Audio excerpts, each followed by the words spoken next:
sur instruction du chef de l'État, son Excellence le général de brigade Abdrahmane Chani et de son Premier ministre, Mahaman Ali Lamine Zen, ministre de l'économie et des finances, nous avons entrepris une mission du 13 au 15 août 2024, une mission de travail dans la région de Tawa. Les objectifs de cette mission étaient d'évaluer l'état des lieux des inondations dans la région de Tawa, d'apporter des réponses adéquates aux besoins des populations affectées et d'échanger aussi avec les acteurs humanitaires et le comité régional de gestion des inondations. Au cours de cette mission sur le terrain, plusieurs activités ont été menées, parmi lesquelles la visite de courtoisie aux autorités régionales. C'était pour moi l'occasion de transmettre les vifs encouragements du chef de l'État et du Premier ministre aux autorités coutumières et religieuses pour leur leadership dans la gestion de toutes les questions liées aux communautés. Le deuxième point de la visite, c'était une visite sur des sites inondés et des sites de personnes déplacées internes. Nous avons visité plusieurs sites dans la ville de Tawa et aussi dans la commune de Tabalak. Pour la ville de Tawa, les inondations ont causé dans le quartier de Gebanzodi par le débordement du Kori qui traverse la ville et les fortes pluies enregistrées au cours des derniers jours. Malgré les risques d'inondations récurrents, ses habitants résistent à toute tentative de relocalisation. Une école a été pourtant identifiée comme site de relogement, mais la population préfère rester sur place et réhabiliter leur maison après chaque inondation.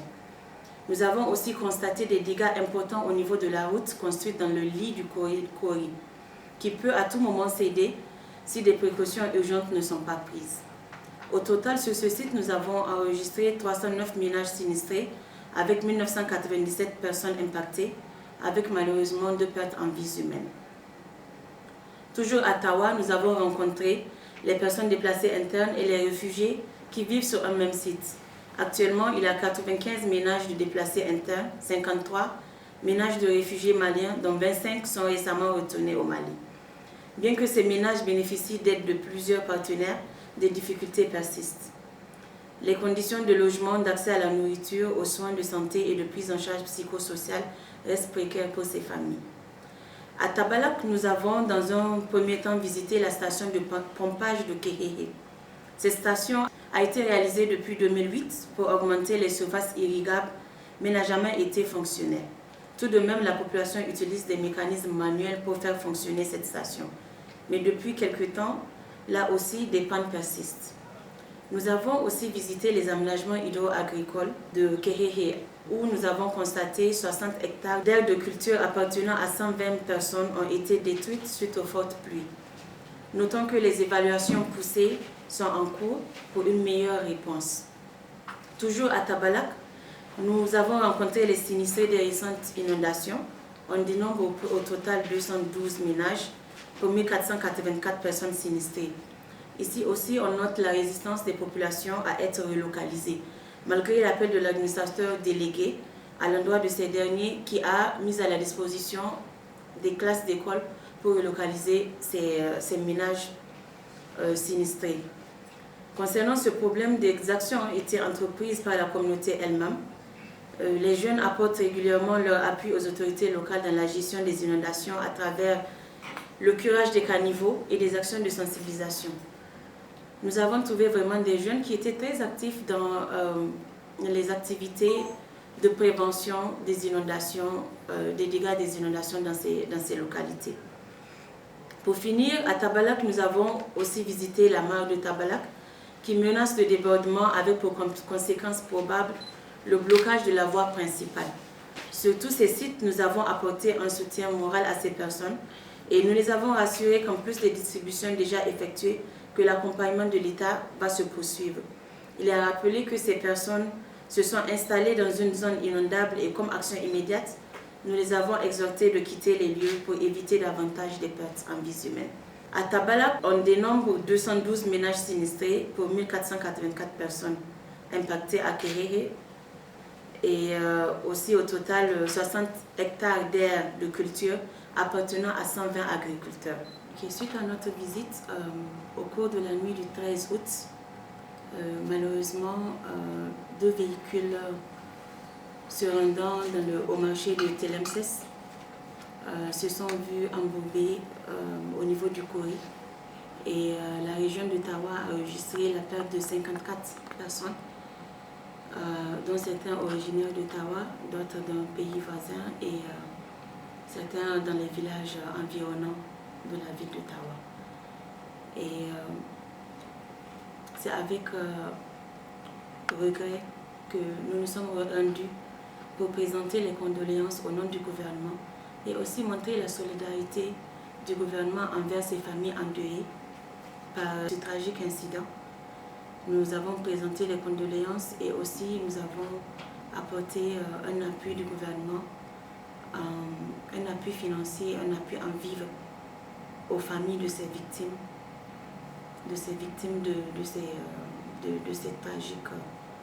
ce tragique événement. Nous prions Allah subhanahu wa ta'ala qu'il leur fasse miséricorde, qu'il leur pardonne et qu'il leur donne Jannat al-Firdaus. Et nous présentons aussi,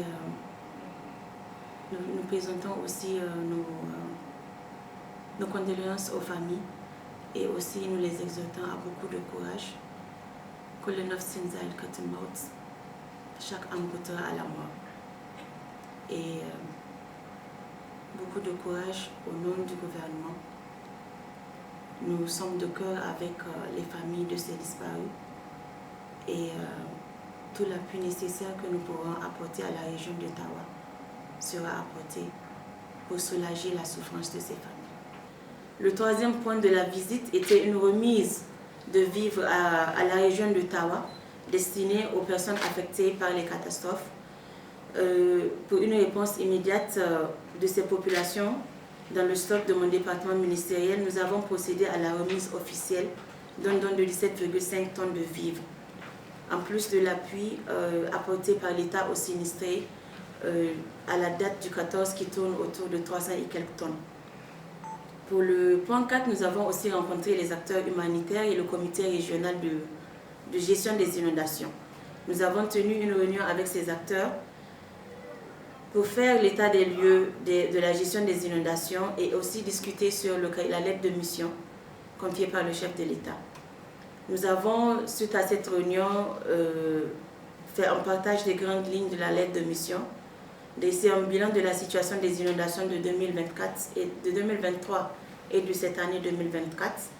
Et aussi, nous avons procédé à un recadrage et un renforcement de la coordination entre acteurs. Le point 5 constitue le lancement du camp chantier international des scouts du Niger.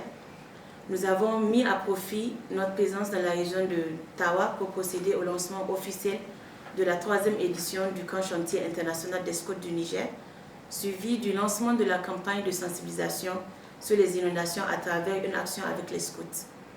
Pour le lancement de cette campagne, 2 activités ont été menées à Gebanzogi, dont une sensibilisation de porte-à-porte avec le déploiement de 200 scouts sur le terrain et une émission publique qui sera rediffusée sur les radios communautaires.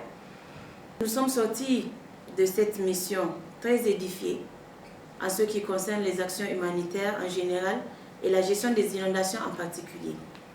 Au vu de tous ces constats, nous recommandons la pleine implication de mon département ministériel et des autorités régionales dans la coordination de la réponse, l'amélioration de la communication, le partage des données entre acteurs, l'alignement de toutes les interventions aux priorités des communautés et de l'État, la prise des mesures fortes pour interdire les habitations dans les zones inondables et potentiellement inondables, le repositionnement des kits d'urgence à temps, l'intensification des sensibilisations en direction des communautés pour les amener à quitter les zones inondées et potentiellement inondables.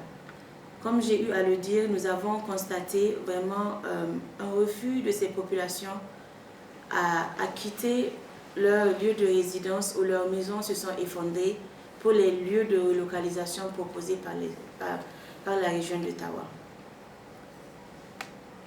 Et au terme de notre mission, nous jugeons les résultats satisfaisants.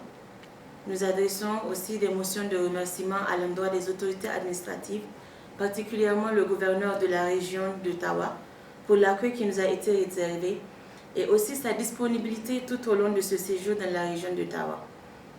Nous adressons aussi nos remerciements à l'endroit des forces de défense et de sécurité, des services techniques de la région, des chefs traditionnels et religieux de la région, des populations de la région de Tawa et aussi des acteurs humanitaires pour leur disponibilité et accompagnement.